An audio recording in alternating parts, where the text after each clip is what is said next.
दिल्ली दौरे पर deputy CM Tejashwi Yadav, पिता लालू यादव से मुलाकात करेंगे डिप्टी सीएम। बहन मीसा भारती से राखी बंधवाएंगे तेजस्वी। कई विपक्षी नेताओं से कर सकते हैं मुलाकात। बिहार के नए डिप्टी सीएम तेजस्वी यादव ने सभी देश और प्रदेशवासियों को राखी की शुभकामनाएं दी हैं। वहीं अपने दिल्ली दौरे को लेकर डिप्टी सीएम तेजस्वी यादव ने क्या कुछ कहा है, सुनिए।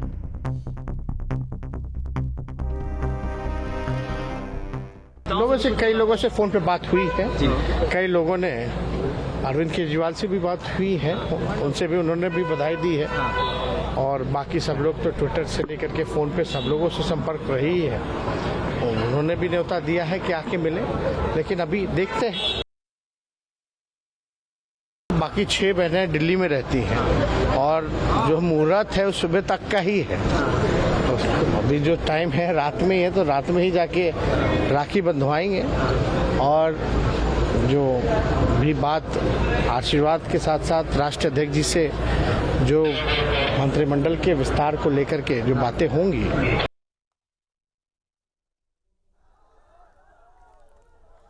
तो देखिए, बड़ी जानकारी फिलहाल ये है कि तेजस्वी यादव जो कि नए डिप्टी सीएम बनाए गए हैं बिहार के, वो डिप्टी सीएम बनने के बाद पहली बार दिल्ली दौरे पर गए हैं और अपने पिता लालू यादव से मुलाकात करेंगे। और ज्यादा जानकारी के लिए हमारे साथ हमारे संवाददाता विकास चंद्रा इसी खबर पर जुड़ गए हैं। विकास, सबसे पहले तो दिल्ली दौरे को लेकर क्या कुछ अहम जानकारियां आपके पास है? आज का जो ये दिल्ली दौरा है तेजस्वी यादव का, किन मायनों में खास रहने वाला है?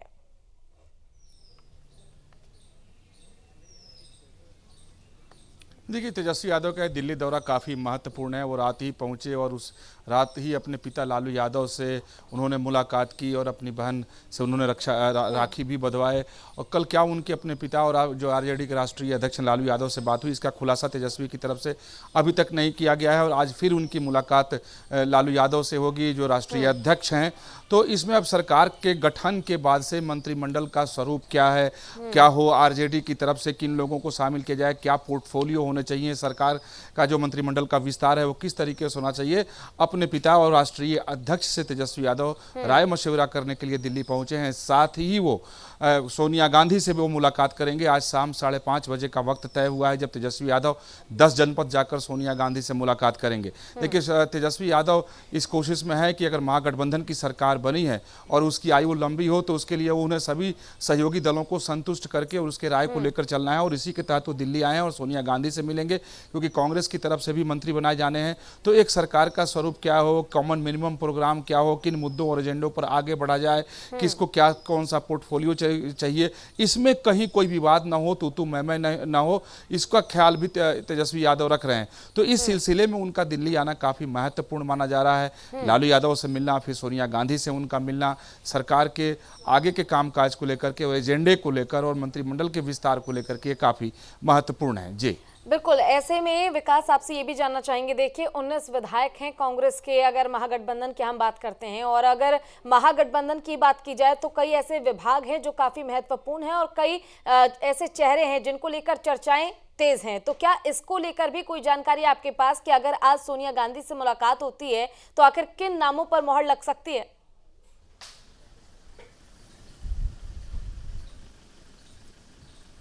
कि देखिए, अगर लालू यादव से जब तेजस्वी यादव की मुलाकात होती है, उसके बाद सोनिया गांधी से अगर मुलाकात होती है, तो निश्चित तौर पे उसके बाद कोई ना कोई जानकारी सामने आएंगी। हालांकि अभी तक बहुत गोपनीयता बरती जा रही है तेजस्वी यादव की तरफ से, आरजेडी की तरफ से कहीं कोई जानकारी नहीं दी जा रही है। बस सिर्फ ये बताया जा रहा है कि जब सारे निर्णय हो जाएंगे, सब निर्णय ले लिए जाएंगे, तो वक्त पर सही जानकारी दे दी जाएगी। लेकिन जो जानकारी छनकर सामने आ रही है उसके मुताबिक ये है कि सरकार का जो विस्तार होना है, मंत्रिमंडल में लोगों को शामिल करना है, कई ऐसे चेहरे हैं जिसे शामिल करना है। और खासतौर पर जब गठबंधन के बाद जो जेडीयू है उसके साथ कैसे संबंध रहे, ये बहुत जरूरी है आरजेडी का खुद के लिए तय करना भी। और शायद यही वजह है कि अपने पिता से वो इस मसले पर आए मशवरा करने के लिए दिल्ली आए, चूंकि उनका स्वास्थ्य ठीक नहीं है। ठीक मेरे पीछे वो मीसा भारती का घर है, जहां पर लालू यादव यानी अपनी बेटी के घर पे आराम कर रहे हैं अस्पताल से आने के बाद से।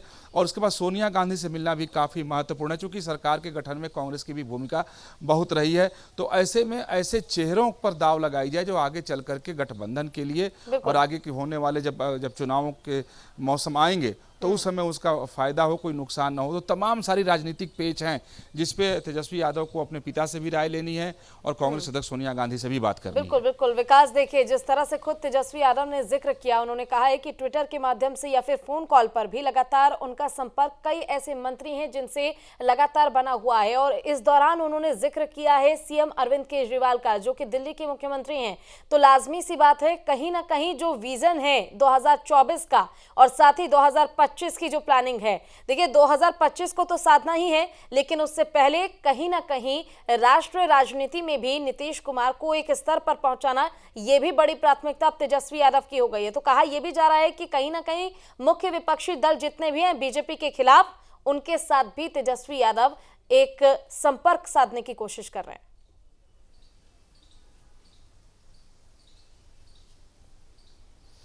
जी, निश्चित तौर पर देखिए, जब राष्ट्रपति का चुनाव हो रहा था तो उस वक्त एक विपक्षी एकता बनाने की कोशिश की गई थी। उसके बाद उपराष्ट्रपति चुनाव में विपक्षी लामबंदी करने की कोशिश की गई थी, लेकिन वहां पर वो नाकाम लोग रहे, क्योंकि जो तमाम विपक्षी दल हैं उसमें सहमति नहीं बन पा रही थी। खासतौर पर अगर टीएमसी और कांग्रेस के संबंधों को देखो तो अब जब एनडीए की सरकार बिहार में नहीं है, नया गठबंधन बन गया, महागठबंधन की सरकार है, तो अब विपक्षी एकता बनाने की भी कोशिश की जा रही है। और नीतीश कुमार, जो बताया जा रहा है कि नीतीश कुमार पर चाहे वो टीएमसी हो या कांग्रेस हो या दूसरे जो विपक्षी दल हैं, उनको कहीं कोई एतराज नहीं है। और महागठबंधन की सरकार बनने से बिहार में विपक्षियों को निश्चित तौर पर ताकत मिला है। और अब ये कोशिश भी की जाएगी, निश्चित तौर पर तेजस्वी की तरफ से कोशिश की जाएगी, कांग्रेस की तरफ से कोशिश की जाएगी, जेडीयू की तरफ से कोशिश की जाएगी कि देश में विपक्षी एकता बने। चूंकि बिहार एक बड़ा राज्य है, अगर वहां बिहार में अगर वो बीजेपी को और नरेंद्र मोदी को घेरने में कामयाब होते हैं तो ये छोटी बात नहीं कही जाएगी और इसके जरिए देश को भी वो संदेश देंगे। तो चाहे वो दिल्ली के मुख्यमंत्री का जिक्र करें या दूसरे राज्यों में जो अलग पार्टियों की सरकार है उसकी बात वो करें, तो उसका एक ही अर्थ है कि फिर से एक बार विपक्ष को लामबंद करने की कोशिश की जा रही है। यानी ये साफ दिखाई दे रहा है कि सिर्फ वो डिप्टी सीएम बनकर ही नहीं रहना चाहते हैं, वो एक नेता भी बनना चाहते हैं, अपनी एक राजनीतिक जमीन भी मजबूत बनाना चाहते हैं। बिल्कुल, देखिए कहा यह भी जाता है कि कहीं ना कहीं लालू यादव जब अस्पताल में एडमिट थे एम्स में, और ये पूरा जो राजनीतिक उठापटक हुई है, इसकी पटकथा जो है, स्क्रिप्ट जो है, वो अस्पताल में लिख दी गई थी। और आज जब अपने पिता लालू यादव से वो मिलने जा रहे हैं, जो कि नायक है राजनीति के, तो ये भी कयास लगाए जा रहे हैं कि कई ऐसी चीजें हैं जिसको लेकर विस्तार से चर्चा होगी और विस्तार से बातचीत के बाद मंत्रिमंडल के विस्तार को लेकर भी 24 और 25 तारीख को जो विधानसभा का विशेष सत्र होना है, वो भी काफी ज्यादा अहम माना जा रहा है। विकास,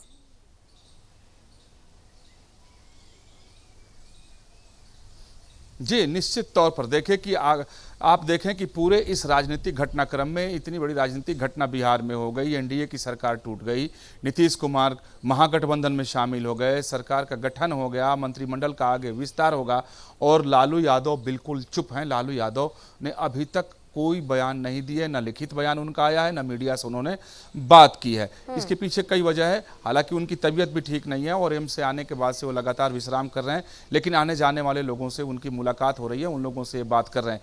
यहाँ भी राजनीति है।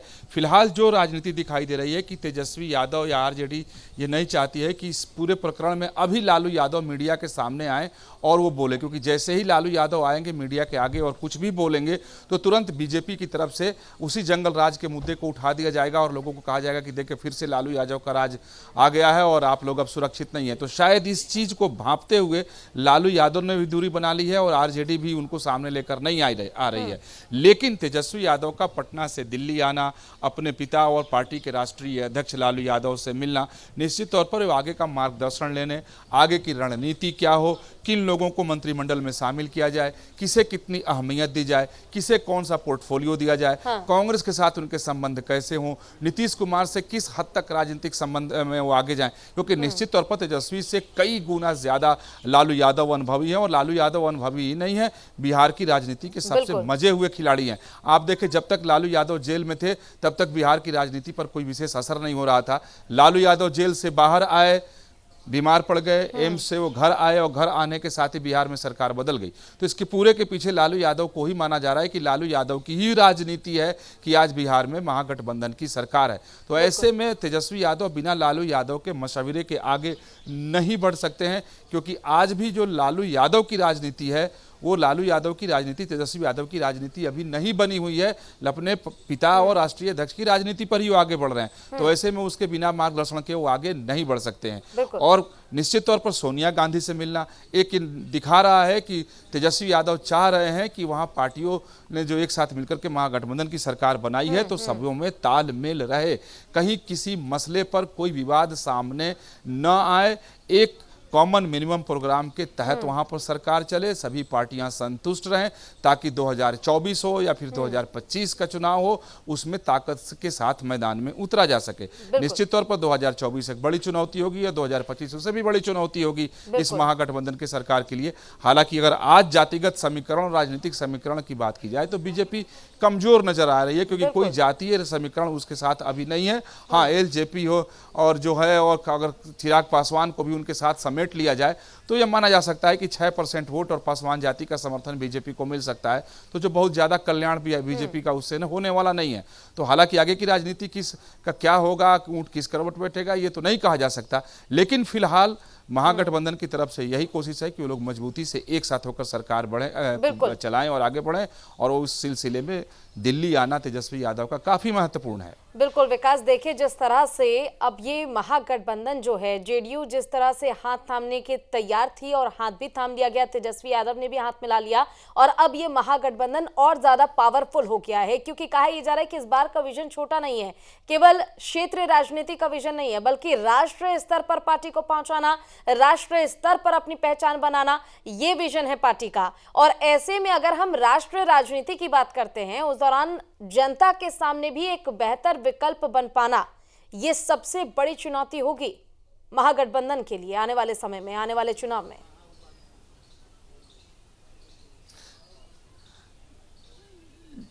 जी देखिए, अगर आने वाले 2024 के चुनाव की बात की जाए तो तेजस्वी यादव का बिहार से बाहर अभी कोई राजनीतिक स्टेक नहीं है, और राजनीतिक कहें तो बहुत कोई मजबूत पहचान नहीं है। अगर नीतीश कुमार की बात करें तो उनका भी बिहार से ही लेना देना है, नीतीश कुमार का भी बिहार से बाहर कोई बहुत ज़्यादा प्रभाव नहीं है। हाँ, उत्तर प्रदेश में उनकी पार्टी जरूर कुछ सीटों पर चुनाव लड़ती है, लेकिन उसका कोई फायदा और रिजल्ट निकल कर सामने नहीं आता है। तो यही वजह है कि ये लोग चाहते हैं कि बिहार में ही अपनी पूरी ताकत एक साथ झोंक दे, ताकि बिहार में बीजेपी को बड़ी डेंट दे सकें।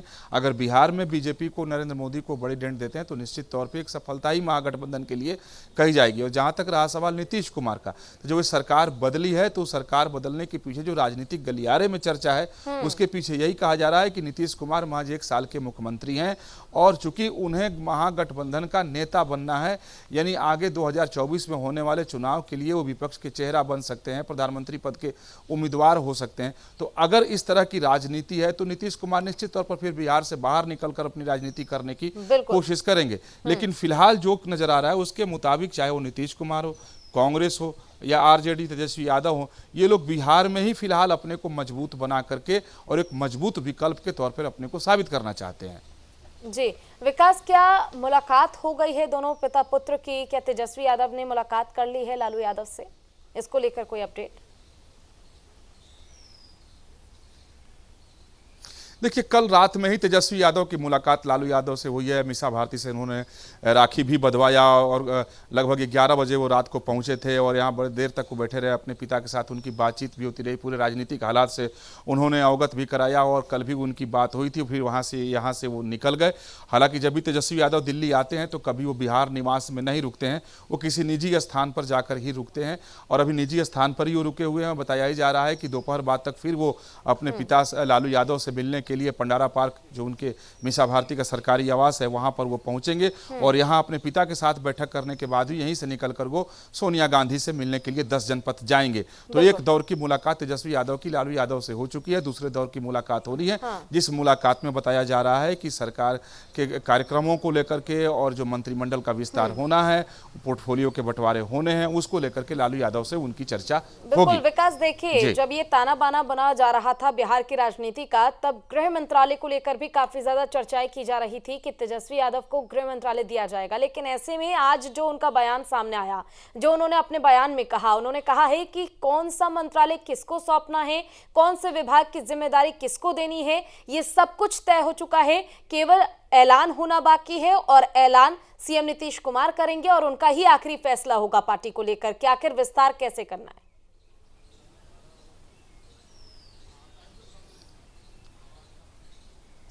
देखिए, राजनीति में दो तीन बातें हैं। बयान, निश्चित तौर पे बयानों का राजनीति में बहुत ज़्यादा महत्व होता है और बयान देने के पहले नेता अपना होमवर्क भी करते हैं और उसके बाद कर लेते हैं। ये निश्चित तौर पर जब सरकार का गठन होना था, महागठबंधन में नीतीश कुमार को शामिल होना था और जो बातचीत का दौर चल रहा था, तो उसी दरमियान सब कुछ लगभग तय हो चुके थे। और जो बार बार बैठकों का दौर पटना में चल रहा था, तो किसे कितनी सीटें मिलेंगी, क्या फॉर्मूला होगा, आरजेडी को कितनी सीटें मिलेंगी, मंत्रिमंडल में कितनी जगह दी जाएगी, कांग्रेस को क्या स्थान मिलेगा, क्या पोर्टफोलियो मिलेगा, मोटे तौर पर ये सब कुछ तय है।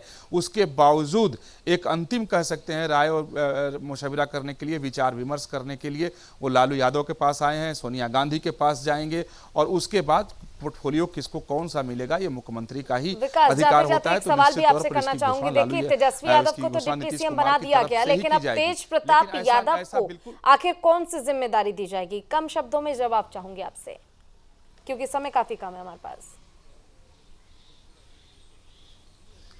जरा सवाल फिर से दोहराएं। जी देखिए, तेजस्वी यादव को तो डिप्टी सीएम बना दिया गया, लेकिन तेज प्रताप यादव को क्या जिम्मेदारी दी जा सकती है? इसको लेकर कोई कयास लगाए जा रहे हो राजनीतिक गलियारों में?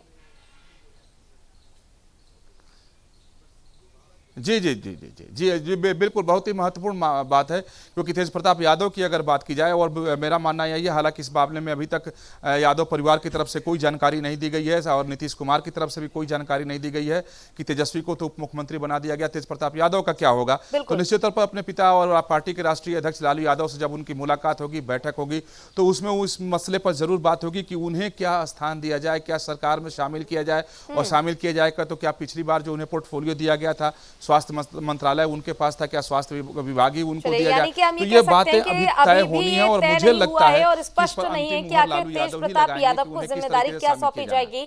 लेकिन देखिए, अहम बात यह है कि मंत्रिमंडल का विस्तार होना अभी भी बाकी है, और क्योंकि पिता पुत्र की मुलाकात के बाद इस मंत्रिमंडल का विस्तार भी काफी अहम माना जा रहा है। सभी की निगाहें, यहां तक कि बीजेपी की भी निगाहें इसी पर टिकी हुई हैं। विकास, आपका बहुत बहुत शुक्रिया तमाम जानकारी के लिए, अपडेट्स के लिए। और इसी के साथ फिलहाल के लिए 12 की बात में बस इतना ही। आप देखते रहिए न्यूज़ स्टेट बिहार झारखंड। नमस्कार।